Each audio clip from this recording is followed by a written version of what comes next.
everyone, welcome back to Pommy and Oz. Hope we're all doing really well. If you're new around here, please make sure you drop a like and drop a subscribe. Let me know you're enjoying the content. That's the easiest way to do it. And if you want to go a step further and become a member of the channel, you can do that as well. We do a members stream once a month. We've got one planned for the next couple of weeks. So if that tickles your fancies, about a cup of coffee, do that.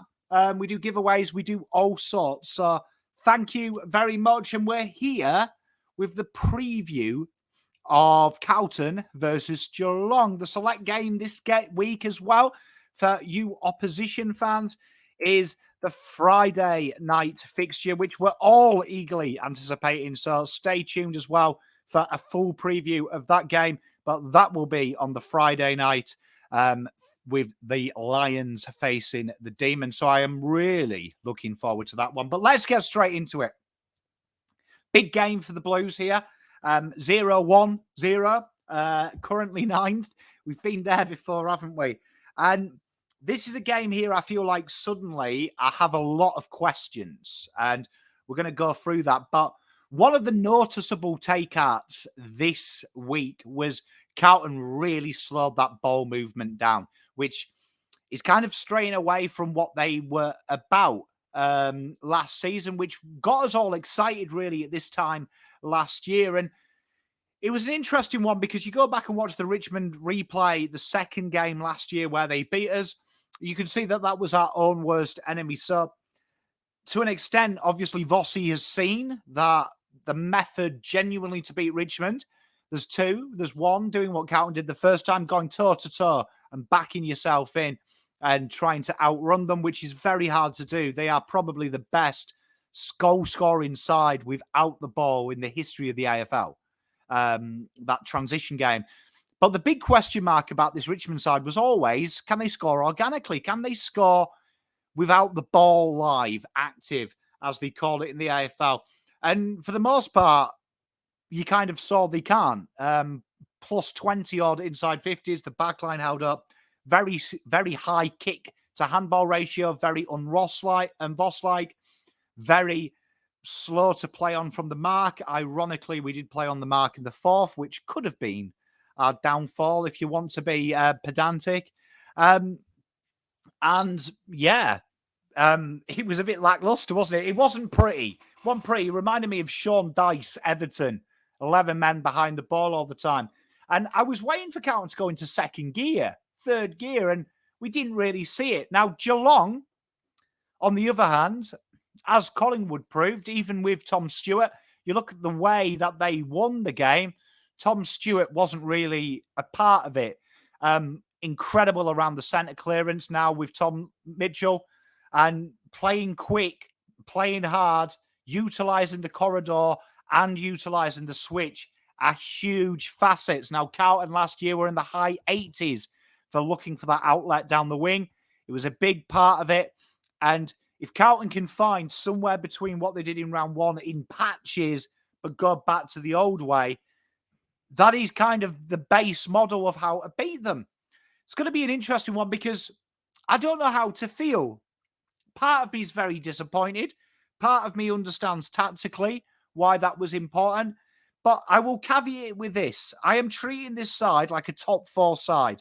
And top four sides don't play for draws and not to lose. Top four sides impact, they don't react. And I'm expecting, fuck that, I don't expect it. I demand that Carlton go back to their roots in this game. I think the shorter ball movement, the handball, the overlap ball allows Carlton to be spread out around the ground. It allows lines, especially when you've got Mitch McGovern, who took a lot of intercept marks. A lot of people have been talking about it. And let's talk about Carlton's key men, I feel, for this battle. We're going into this game, and the first guy we're going to talk about is Mitch McGovern. For me, Mitch McGovern is a key pillar to how Carlton play the game. And his intercept marking was really on show this week. A lot of people have criticised him for his inability to hit targets, and he did cause 3 goals. Did save 5 goals as well. So, +2. It's a pass, considering he hasn't played for what feels like an eternity for the football club. And it was good to see. It was good to see some good signs for him. It's really important that midfield, particularly the wider players, offering them outlets, because when them outlets were offered, Mitch's first resort is that risky kick. Richmond were very clever at setting that trap where Carlton's centre-half back is, trying to get him into the corridor. And that's where Carlton like to go in their aggressive phase. And we don't see it enough. We did in the 8-2 period. After that, we really didn't see it because Carlton were playing Plowman in that role. And he can't intercept for one, but he can also get that. He's not a non-interceptor. He can do it, but it's not a reliable. And that is going to be really key for me in this game. Carlton want to be able to hit Geelong on the counter. Geelong are ruthless in their basics and their acquisition of doing the basic skills. And although they were hurt for large parts of that game, Collingwood exploited that, particularly on the transition as well. They were very good at getting them to come out of their system. And especially if you can get ahead, as we saw, Geelong do struggle when you get ahead by enough. They have to chase the game. When they have to come out of their comfort zone, that's what Geelong are strong at. They're strong at staying with their security blankets for longer and faster. And for me, Mitch McGovern is a big one here I am looking at. Carlton have got to be wanting that intercept. Lewis Young and Whelan are going to have their hands full with Cameron and Hawkins. We'll talk about them later. But that is a really key pillar. Now, it's interesting. His output against Geelong, albeit a lot of these games were as a forward, actually decreases by 30% from normal. So this is a game here I really expect him to lift and rise in this occasion. Another guy we're going to talk about to keep an eye out for this one is TDK. Now, TDK at the weekend, for me, you showed what is annoying about TDK. And I don't blame TDK for this. I blame the club 300%. 300%. Around the ground, he worked Nankervis incredibly. And I was watching that game, and he got battered in the ruck. He also lost taps to Rewalt, Lynch. He can't do it for 4 quarters. That's all right in pinch hitting. You know, if you could have thrown someone else in when Nang tired, particularly towards the end, you saw TDK start to break even a little bit in the rug. His work around the ground is impressive. Carlton can't go into this game playing J-Mart and J-Sauce and Pitternet. They've got to look for some speed. And at times, people are saying Carlton looked one-speeded. Look at how they move the ball. Like that is one speed. People hate Ross, the boss, for doing that. It's one speed. You could have Usain Bolt, and you look at what TDK does really well. And there's 2 things that I really enjoyed from his Richmond game, right? And I think I graded him 5 out of 10, which was harsh because I've got to grade him as a ruckman. And probably, knowing my football club, when Pitternet plays, we'll grade him as the legs of Pitternet. He won't have a defined role, but bear with me. TDK statistically has his best game against this mob. This is his best chance. Why? Stanley's one of the ruckmen. Very similar to TDK. Does get bodied at times. Is very athletic. Likes to work around the ground. TDK is better at them working around the ground moments than Stanley is. And this is where we want him. We want him working up that wing. We want him working up half forward. We want him being that conduit, because that then stops Jesse Motlop. Always the week just gone, dropping so far back to be that conduit, getting lost in the transition. And that is important. For me, TDK here can exploit it. They have lost a huge part of their ability to transition defense. If Voss was looking for a dream scenario, they didn't have Stewart last time. They manufactured a way to beat us. But at times, Carlton were very stagnant and reluctant to get it inside that final fifth. They flooded the contest. And that was a big thing for Carlton. This time, early doors, Geelong, I wouldn't say are vulnerable, but definitely is a position, because it sounds like Colin Jasney's not going to play. That decreases their height factor. Having that extra to float through there, I think, is incredible. And TDK is a guy that I think can help stretch, because people talk about Geelong and go, oh, at the G, the rubbish. Ridiculous. They play a smaller ground, right? Their training ground is a model of their ground. Smaller ground means you have a better appreciation of space. If you've ever played 6-a-side football and then played 11-a-side, You find space very easy when you've done that. We used to train it a lot. Same with a lot of sports. You play a micro to gain appreciation of speed, of pace, and also how hard you've got to work to find positioning. TDK for me is someone that can help stretch, and I'm really looking forward to it. And the third factor I am looking at is our mosquito fleet. This weekend, the mosquito fleet was a little bit like a bumblebee that had got wet fleet, I would call it.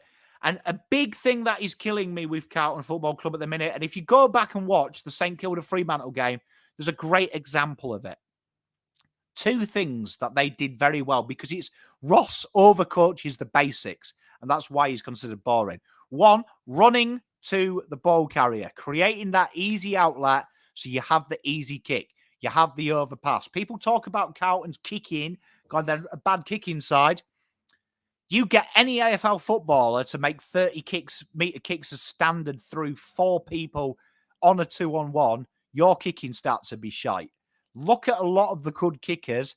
Go on the AFL app, go AFL Stats Pro, click kick highlights, and watch. A good 60% of the great kickers have easy, uncontested kicks, right? Which really helps out your kicking stats. They've got to work harder, right? The boys have got to, number one, got to work to help with the ball. There is an impression as well with this mosquito fleet, and I don't know if it's arrogance or coaching or just no footy IQ, but they kick down there, which is, like I said, it's almost a 70% kick going down the wing. But they expect TDK, McKay, and Kerno to mark it so they don't get in front of the fall of the ball. And it is arrogance that you think that, because how many times do you see the ball go through the back? Kerno kicks a goal from it. Kerno sometimes is the best crummer, reads the play, doesn't go up for it. Or they stay in front, and Jesus, J-Mar, and Motlop are horrifically guilty of this. They suddenly go up for the aerial contest, getting in the way of Harry, so the ball hits the deck out the front, no one's there. I am looking at whoever plays, right? If it is Durden and he's fit, I hope he is, and Motlop, they have to have an understanding of what their role is, and their role needs to be defined to be at the fall of the ball. Because what we saw this week, the forward line creates way too much extension between its midfield. There is no support for them in them entries, but also when the ball does come in there, they're so far away from their toes. And that is a huge pillar to beat this side. Geelong concede a lot of crumbed goals off the deck, and that is something Carlton have to get. Looking at Geelong then, what do we have to worry about? It's quite a bit to worry about with Geelong, if we're honest, even though they've lost to the Pies, because a lot of these players have career best numbers against Carlton. They have a huge output. One of the things that I'm really intrigued about is seeing Zach Toohey on the wing. Him and Isaac Smith have been rotating through there. Very, very dangerous for Carlton, because the spread does hurt Carlton, particularly on transition. And his ability to hit that early ball, like Isaac Smith does, makes it a lot harder for Carlton, because their defence last week, Wheaton and Young, were very good at them near-sided kicks, and Richmond genuinely do get very close. When you get them to bomb it in, though, these guys are very accurate with that long trajectory, early entry, allowing Cameron to create separation and allowing Hawkins. He's going to be a real key pillar. Now, it's going to be interesting what they do. Blake Acres traditionally is a defensive wingman. They played Ollie Hollands in a more defensive role, albeit both played. Blake Acres has a big game here because they do target him. He's a big boy. He's a tall boy. His marking is genuinely good, albeit not in force. And Isaac Smith has statistically one of his worst career games against Carlton. So they'll definitely focus on that avenue because they know it. Tom Stewart is out, so we don't have to worry him. But let's talk about two guys that will be involved in this. And that is Jeremy Cameron, who has a plus 15% output against the Blues, which is a worry, is it not? I mean, let's be honest. It is one of them ones that you worry about. And Hawkins, who is about what his career average is against Carlton. There's neither here or there. These are two that I do look at and think it's all going to be the source, but these guys do have an uncanny knack of kicking goals against Carlton and also have an uncanny knack of getting themselves free, particularly, I think, in Carlton's weak area between half back and midfield, where we saw this week the transition gets lost in translation. You get some players who have defended the transition, not working hard enough to get forward. And then we have some players like Jack Martin, who did lead our defensive tackle and pressure index in the forward line. Is worth giving him the compliment there. However, a lot of that was because he didn't work hard enough in the defensive phase, so he was there. It's going to be interesting because he's going to be someone who can definitely take the game away from us. The other guy I'm going to look at in this game, and I know that he probably doesn't get enough kudos, but is Gary Rowan. A certain point of Carlton there is that smaller guy. And you'd imagine Rowan's going to be floating at the feet of Mitch McGovern in this one. And that's where he does his best work, where there's going to be an interesting battle between these two guys. Mitch McGovern is going to be looking for that intercept, so he'll peel off, which then allows Rowan to settle in his space. Stengel is there and very dangerous. Does career average, though, drop about 12%. But Rowan is definitely that guy who is good enough to really pull Carlton out of their system and that zonal system. So that is going to be something we're going to look at and we have to look out for. Looking at the teams then, what do I suspect will happen? It's a tough one, but this is the team I've gone with, and here is my backline. Got Mitch McGovern, Jacob Weitering, and Nick Newman. And for me, I think that is a fairly solid side. I'm a big fan of it. I think that back three is fairly strong. I like Newman's game. He's very reliable. He's Mr. Reliable, and I think that works. Going on to the halfback line, Adam Sard, Lewis Young, and I've got Doherty there. He's named there. We didn't really see as much of his midfield flair as we expected. I think that was processed by design, but I'm excited about this one, and I think that's a real strong back six. Moving into the centre line, got Akers, Cripps, and Hollands. Expecting Hollands is going to have to do a lot of running again. Blake Akers didn't do quite as much running, but it was fairly solid. Half forward then, TDK willing it into existence. Harry Mackay and Jack Silvani. Jack Silvani, for me, started the game incredibly. When he started this ruck nonsense, he went missing. For me, this is important for Jack. He needs a full game here. He needs a full game here.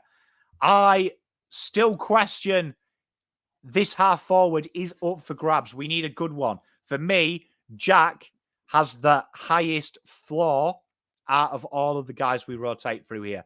For me, this works well. TDK and JSOS works well because TDK is the guy that we can go with elements of risk. We know what we're getting, and JSOS would definitely have a defined role in this team if I was selecting it to play like Jack Martin did. Be that last line of defense. Make it tough. Don't allow them to exit. Full forward line, gone Jesse Motlop, Charlie Kerner, and Durden / Owies if Durden doesn't get up. But they'll be both playing the same role. Owies, he wasn't great. He got caught in defense quite a bit. I need him to go back to being the aggressor. But for me, that's Durden's role. Followers, Pitnet, Hewitt, and Chera. Chera has to impact, particularly in the fourth for me. He's got to impact. It's so important for this football club. And I'm really looking at him this game to really exercise that. Into the interchange then, and I've gone Chincotta. Cowan comes out of the side. I think he's nursing a little bit of an injury. No point risking him. Lockie O'Brien, after his cameo, comes into the side. I want to spread this team. And I thought he did enough in the short spurts that he had that I think he should be welcome back. Matt Kennedy and Zach Fisher, lucky to make this side. I did debate on Josh Honey, right? But I don't think Josh Honey did enough from the VFL. And I feel that Fisher needs a chance to be played on the ball. And then the super stub. Get ready. The time is down. Time for Paddy Dow. Bring him on. 15, 20 minutes. Stretch the game. Statistically speaking, our best player from input to output in our list, apart from TDK, is Mr. Paddy Dow. Him and Motlop have good games against these guys, and they're both in the 30s. So I'm looking at Paddy Dow. This is a big, big game for Paddy Dow. I'm bringing him on. Bit late Stretch the game, run at them, especially if the game's tight. I like it. Going into this, what am I predicting? I don't know. I am not overly confident, but I feel like the boys have got it. And judging as a top 4 side, as we're going to do all year this year, because the time for development is over. The time is now, or now. I am going with, I think Carlton will lose a tight one, but I think they'll play well. I think Geelong will win this one by 8, but I think Carlton will come hard. I've got a feeling that even though Geelong be the wounded tiger, I'll be firm. I said 0-2. I think that next week poses the game where Carlton have no excuses and nothing. I just feel at the moment my question's still out because I didn't see Carlton's attacking flair. But they most certainly can win this if they find that happy medium. And this is that type of game historically Carlton would find that happy medium. But I'm going to be backing us in. So tune in on Thursday, watch along. We'll be cheering them home, cheering them hard, cheering them loud. Excited about this one because this really is a coming of age for a lot of the boys. But until next time, I'll see you soon. Pom out.